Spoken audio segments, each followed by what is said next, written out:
Hoy leemos el Evangelio según San Lucas, capítulo 5, versículos del 27 al 32. En aquel tiempo vio Jesús a un publicano llamado Leví, Mateo, sentado en su despacho de recaudador de impuestos, y le dijo: «Sígueme». Él, dejándolo todo, se levantó y lo siguió. Leví ofreció en su casa un gran banquete en honor de Jesús, y estaban a la mesa con ellos un gran número de publicanos y otras personas. Los fariseos y los escribas criticaban por eso a los discípulos, diciéndoles: ¿por qué comen y beben con publicanos y pecadores? Jesús les respondió: no son los sanos los que necesitan del médico, sino los enfermos. No he venido a llamar a los justos, sino a los pecadores, para que se conviertan. Estamos leyendo a San Lucas. San Lucas, después de que Jesús inicia su misión en el norte, precisamente en la zona de Galilea, recorre varias sinagogas, ya había sido bautizado. Finalmente llega a Nazaret, donde un sábado proclama el Evangelio de Isaías y dice que se ha cumplido lo que había dicho Isaías, y es rechazado. De allí se va a Cafarnaúm y coincide con San Marcos en esta parte, que en la sinagoga expulsa un demonio, después cura a la suegra de Pedro, y al atardecer le traen muchos enfermos, y así Jesús empieza su misión. Estuvo en la región de Galilea y luego vuelve otra vez a Galilea, donde junto al lago hace que se cumpla la milagrosa pesca, porque manda a los discípulos que echen las redes, y ellos dicen: señores, que no hemos conseguido nada. Confían en su palabra y recogen tal cantidad de pescados que se quedan impresionados, y Pedro cae a los pies de Jesús. Y entonces Jesús lo hace escuchar su voz, que lo va a invitar a ser pescador de hombres, y así Jesús elige a sus primeros seguidores. Son Santiago y Juan, hijos de Zebedeo, y Simón y su hermano.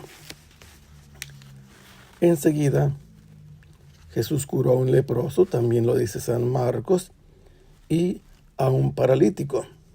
Y es aquí donde cambia un poco, porque se nos dice que Jesús, a la orilla del lago de Galilea, vio a un publicano, pero este publicano tiene un nombre diferente. Se llama Leví. Esto nos dice primero: un publicano es una persona dedicada a recaudar impuestos. ¿Cómo funcionaba el asunto de los impuestos? Había dos posibilidades. O el emperador romano, que los dominaba, ponía funcionarios directos suyos, o se vendía la franquicia.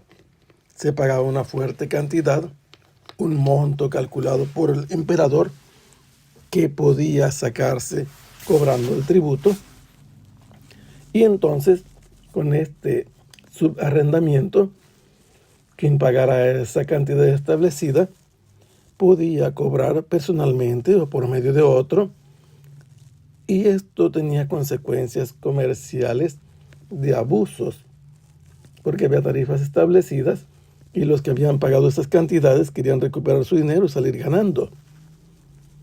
Pero cuando estas personas, que ya alteraban las cuotas que debían de pagarse, querían ganar más, ellos tenían las medidas oficiales y las de longitud las acortaban cuando ellos querían cobrar más, o las de peso las alteraban también para poder cobrarle más a la gente. y así robaban.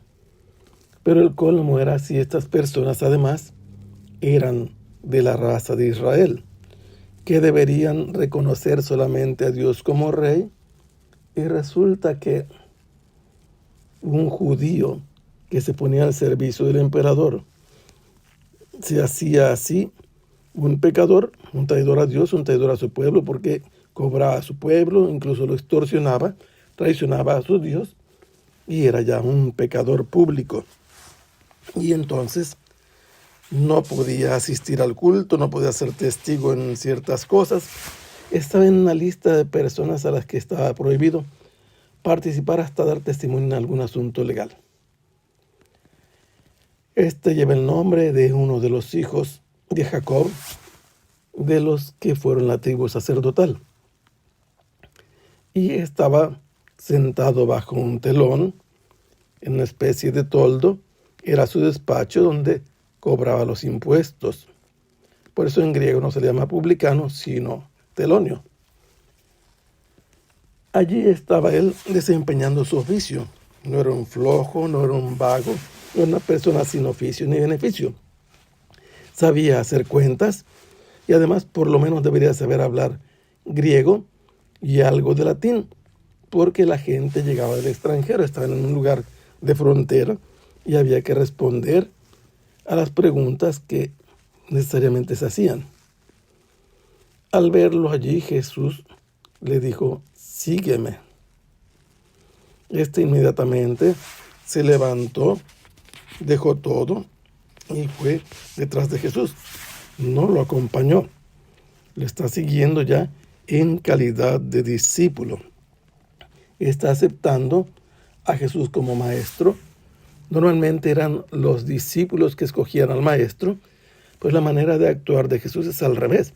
Él escoge a sus discípulos. Habiendo dejado todo, él ofreció en su casa un gran banquete, por supuesto en honor de su maestro, y a la fiesta normalmente se invita a los conocidos y a los amigos.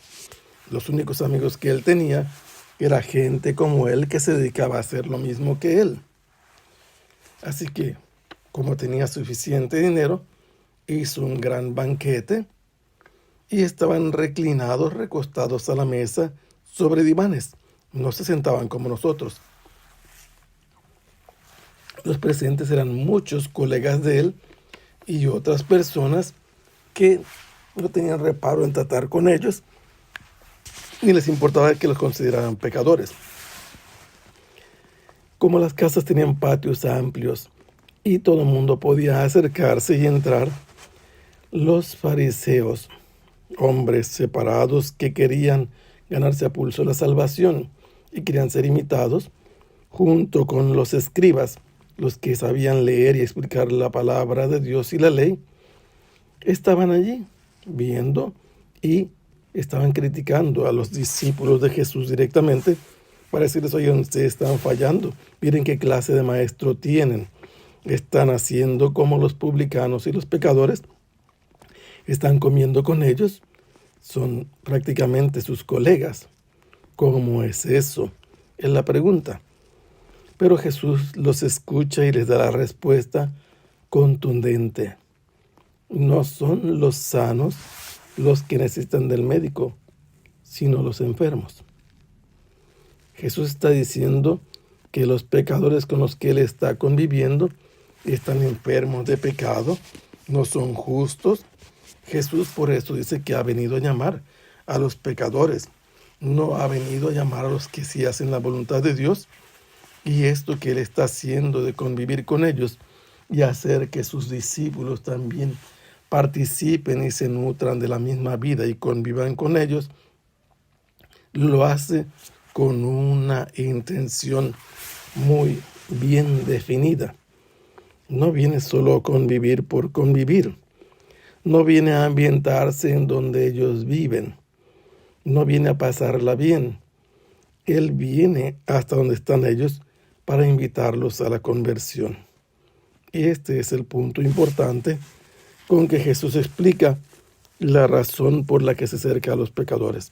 Él viene a llamarlos a que cambien de vida, a que busquen a Dios, que se conviertan. Que el Señor los bendiga. Hasta pronto. Sea alabado el Santísimo Sacramento.